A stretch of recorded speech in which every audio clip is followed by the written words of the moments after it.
ازبکستاني چارواکي وایي افغانستان او پاکستان ته د اوسپنې پټلۍ پروژه په 2022 کال کې بشپړېږي. د اوکراین ولسمشر خلکو ته په خطاب کې ویلي د روسي پر وړاندې یو موټی اوسئ. او د حماس یو پلاوی نن په غزه کې د اوربند خبرو لپاره قاهرې ته ځي. سلام د انیس میډیا درنو مینوالو ستړي مشئ. ازبکستان وایي د اوسپنې پټلۍ هغه پروژه چې منځنۍ اسیا د افغانستان له لارې له پاکستان سره نښلوي د 2022 کال په وروستیو کې پای ته رسیږي. ټرند نیوز خبري اژانس چې د منځنۍ اسیا د روانو چارو خبرونه خپروي پرون خبر ورکړ چې د ازبکستان د ترانسپورت د وزارت مرستیال جی سوربیک چوریف د تاشکند د پانګونو په دریم نړیواله ناسته کې چې پرون دوهمه وروستۍ ورځ وه په دې اړه څرګندونې وکړي. د خبر له مخې ښاغلي چوریف دا پروژه د ازبکستان لپاره د هند تر سمندر پورې مهمه ترانزیټي لار وبلله او ویل چې د اورګاډي د دې پټلۍ په بشپړېدو سره به ازبکستان ته د تجارتي مالونو په وړو راوړو کې له 3 څخه تر 15 ورځو پورې د وخت سپما وشي.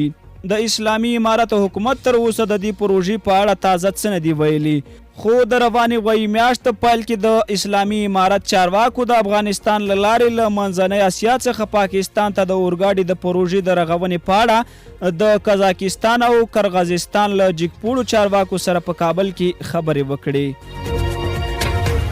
اوکراین ولسمشر ولادیمیر زلنسکي پرون پر خپل هیواد کې د روسي د یرغل د 800مې ورځې په مناسبت وویل چې ټول اوکراینیان او د اوکراین متحدین باید تر وسې د کرملاین د پلانونو د مخنیوي لپاره هڅه وکړي.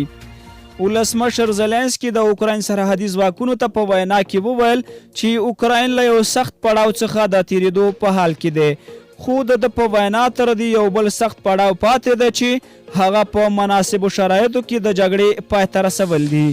هغه زیاته کړه چې نن ورځ د اوکراین خلک او متحدین یې باید د روسي د پلانونو شنډولو لپاره تر وسې هڅه وکړي.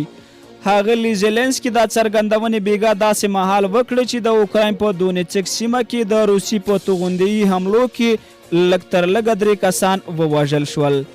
روسي د 2022 د فبرورۍ په 24مه پر اوکراین یرغل وکړ چې دا اشغال لا هم روان دی.